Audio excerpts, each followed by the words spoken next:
அனைவருக்கும் வணக்கம். ஐந்து கரத்தனை ஆனை முகத்தனை இன்றின் இளம்பிரை போல மீட்டினை நந்தி மகந்தனை ஞான கொழுந்தினை புந்தியில் வைத்து போற்றுகின்றேன். குரு பிரம்மா குரு விஷ்ணு குரு தேவா மகேஸ்வரா குரு சாஷாத் பரபிரம்மா தஸ்மே ஸ்ரீ குருவே நமோ நமக. மாதா பிதா குரு தெய்வம் இவர்கள் ஆசியுடனும் எம்பெருமான் கருப்பனும் தாய் காளிகாதேவியின் அனுக்கிரகத்துடனும் திரு செந்தூர் ஆண்டவர் ஆசியுடனும் இன்னைக்கு ஒரு ஜோதிட பதிவு பார்க்க போறோம். இன்னைக்கு பார்க்க போறது மூல நட்சத்திரம். மூல நட்சத்திரக்காரர்கள் அதோட சாதயத்தாரையாக வரக்கூடிய திருவோணம், ரோஹிணி, அஸ்த நட்சத்திரம். அப்ப திருவோண நட்சத்திரத்தோட விருட்சமான கடம்பு மரத்தை மூல நட்சத்திரக்காரர்கள் வணங்குவதும் வழிபடுவதும் அதை வீடுகளிலோ ஆலயங்களிலோ வைத்து வளர்ப்பதும் அதன் இலைகளை நம்மளோட பாக்கெட்ல பர்ஸ்ல நம்ம தொழிற்துறைகள்ல வீட்டில் வச்சு பூஜை செய்வதும் நல்ல பலன்களை கொடுக்கும். நமக்கு சாதகமான விஷயங்கள் நடக்கணும் அப்படின்னா இந்த இலை வழிபாடுகள் ரொம்ப முக்கியமான ஒன்று. அது மாதிரி நம்மளுடைய ஜென்ம நட்சத்திரத்துக்கு 27 நட்சத்திரங்களை நாம பிறக்கக்கூடிய நட்சத்திரம் நமக்கு ஜென்ம நட்சத்திரம், அதான் நம்ம முதன்மையாக நட்சத்திரம். அப்ப அதே நட்சத்திரத்தோட கிரகத்தோட 2 நட்சத்திரங்கள் வரும், ஜென்மம், அனுசென்மம், திரிஜென்மம். இந்த 3 நட்சத்திரங்கள் நமக்கு நல்ல பலன்களை கொடுக்காது. மற்ற நட்சத்திரங்கள் எந்த மாதிரியான பலன் கொடுக்கும் அப்படின்றத பார்ப்போம். பொதுவாக நம்மளோட நட்சத்திரத்துக்கு முன்னே உள்ள நட்சத்திரமும் பின்னே உள்ள நட்சத்திரமும் நல்ல பலன்களை கொடுக்கும். பொதுவாக டேட்டா பேஸ் நம்ம கிட்ட இல்லை இந்த மாதிரி அமைப்புலன்னா அதையே நம்ம எடுத்துக்கலாம். நம்ம பிறந்த நட்சத்திரத்துக்கு அடுத்த நட்சத்திரமும் பின்னால இருக்க நட்சத்திரமும் நமக்கு, ஏன்னா நம்ம பிறந்த நட்சத்திரத்துக்கு அடுத்த நட்சத்திரம் சம்பத்து தாரையாகவும் பின்னால் இருக்க நட்சத்திரம் அதிமைத்திர தாரையாகவும் வரும். அப்படின்ற அமைப்புல அது நல்ல பலன்களையே செய்யும். பொதுவாக நாம பிறந்த நட்சத்திரம் நமக்கு சூனியம், நாம பிறந்த கிழமை நமக்கு சூனியம், நாம பிறந்த மாதம் நமக்கு சூனியம் அப்படின்ற அமைப்புல அது நமக்கு ஆகாது. அப்ப அதற்கு அடுத்து வரக்கூடிய நட்சத்திரங்கள் எந்தெந்த தாரையில வரணும்னா எந்த மாதிரியான பலன்களை கொடுக்கும் அப்படின்றத பார்க்கலாம். முதல்ல சென்மத்தாரை, அது சூரியனோட அமைப்புல 3 நட்சத்திரங்கள், அந்த மூலம், அஸ்வினி, மகம், இந்த 3 நட்சத்திரங்களும் சுப விஷயங்கள் செய்வதற்கு தகுந்தது அல்ல. அடுத்து சம்பத்து தாரை, இதோட அதிபதி யாருன்னு பார்த்தோம்னா புதன். அறிவு சார்ந்த அத்தனை விஷயங்களையும் இந்த சம்பத்து தாரையில நாம செய்யலாம். புதுசா அக்கௌண்ட் ஓபன் பண்றது, புதுசா பள்ளிக்கூடம் கொண்டு சேர்க்கறது, புதுசா டியூஷன் சென்டர் இந்த மாதிரி ஆரம்பிக்கிறது, ட்ரேடிங் பண்றது, புதுசா அக்கௌண்ட் இது பண்ணக்கூடிய அமைப்புகள், அந்த டேக்ஸ் ஃபைல் பண்றது, இந்த மாதிரி அமைப்புகள்லாம் நம்ம அந்த சம்பத்து தாரையில செய்யலாம். அதற்கு அடுத்தபடியாக வரக்கூடியது விபத்து தாரை, இது 3வது தாரை. ரொம்ப மோசமான அமைப்பா உள்ளது இந்த விபத்து தாரை. ஏன்னா இதோட அதிபதி ராகு. நம்மளோட ஜென்ம நட்சத்திரத்துக்கு 3, 12, 21 வரக்கூடிய உத்திராடம், கிருத்திகை, உத்திரம், இந்த 3 நட்சத்திரங்களையும் நெடுந்தூர பயணங்கள் செல்லக்கூடாது. வண்டி வாகனங்களை கவனமாக ஓட்டணும். சுப விஷயங்கள் செய்வதற்கு இது தகுந்த நட்சத்திரங்கள் கிடையாது இந்த மூல நட்சத்திரக்காரர்களுக்கு. அடுத்து சேமத்தாரை, இதோட அதிபதி யாருன்னு பார்த்தோம்னா குரு, இயற்கை சுபரான குரு.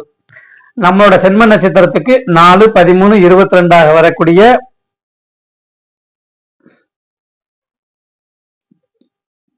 திருவோணம், ரோஹிணி, அஸ்த நட்சத்திரம் நல்ல பலன்கள் நம்ம கொடுக்கும். இடம்பொருள், வீடு, வண்டி வாகன அமைப்புகளை செய்யக்கூடிய விஷயங்கள்லாம் இந்த நல்ல விஷயங்களை நாம செய்யலாம். அடுத்து பிரத்யேக தாரை, இதோட அதிபதி யாருன்னு பார்த்தோம்னா கேது. இது ஆன்மீக வழிபாடுகள், குருமார்கள் தீட்சை பெறுவது, மந்திர உபதேசம் பெறுவது, முன்னோர்களுக்கு தர்ப்பணம் கொடுப்பது, முன்னோர்களை வழிபடுவது, குலதெய்வங்கள் செல்வது, பரிகாரங்கள் செய்வது, இந்த மாதிரி விஷயங்கள்லாம் இந்த பிரத்யேக தாரை வரக்கூடிய நட்சத்திரங்கள்ல செய்யலாம். மற்றபடி சுப விஷயங்கள், மற்ற இல்லறத்துக்கு தேவையான சுப விஷயங்கள் செய்வதற்கு இந்த பிரத்யேக தாரை பயன்படாது. அப்ப 5, 14, 23 வரக்கூடிய அவிட்டம், மிருகசிருஷம், சித்திரை இந்த நட்சத்திரம் வரக்கூடிய நாட்கள்ல சொன்ன பலன்களை மட்டும்தான் செய்யலாம். சுப விஷயங்களை தவிர்ப்பது நல்லது. அடுத்து சாதகத்தாரை, இதான் ரொம்ப முக்கியமான அமைப்பு. 6, 15, 24 வரக்கூடிய நட்சத்திரம், இந்த 3 நட்சத்திரங்களுமே நமக்கு நல்ல பலன்களை கொடுக்கும். சதயம், திருவாதிரை, சுவாதி.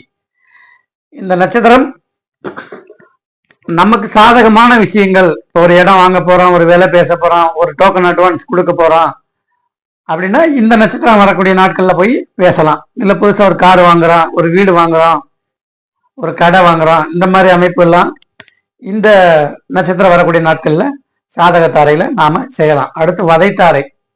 வதைத்தாரையோட அதிபதி யாருன்னு பார்த்தோம்னா சனி.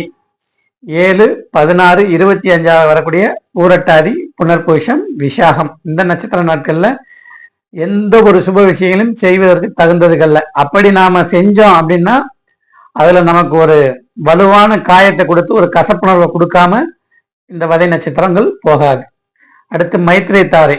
இது ரொம்ப ஒரு இயற்கை சுவரான சுக்கிரனோட அமைப்புல நம் வாழ்க்கைக்கு தேவையான அத்தனை சொகுசு விஷயங்களையும் செய்யலாம். திருமணம் செய்யலாம், நிச்சயதார்த்தம் பண்ணலாம், நெடுந்தூர பயணங்கள் செல்லலாம், யாத்திரை போகலாம், வீடு வண்டி வாகனங்கள் வாங்கலாம், சொகுசா வீட்டுக்கு தேவையான அத்தனை சொகுசு பொருட்களும் வாங்கலாம். அப்ப நம்மளோட ஜென்ம நட்சத்திரத்துக்கு 8, 17, 26 வரக்கூடிய உத்திரட்டாதி, பூஷம், அனுசம் நட்சத்திரத்துல அனைத்து சுப விஷயங்களும் செய்யலாம். அடுத்து அதிமைத்திரை தாரை. இதோட அதிபதி யாருன்னு பார்த்தோம்னா செவ்வாய். பூமிக்காரகன் செவ்வாய் வாங்குறதுனால இடம் பத்திரப்பதிவு பண்றது, புதுசா இடம் வாங்குறது, தாம்பத்தியம், கர்ப்பதானம் பண்றது, அன்னதானம் போடுறது, சொத்துக்களை நாம பிரிச்சு வாங்குறது, பூமி சார்ந்த அத்தனை விஷயங்களையும் இந்த செவ்வாயின் தாரைகளை நாம செய்யலாம்.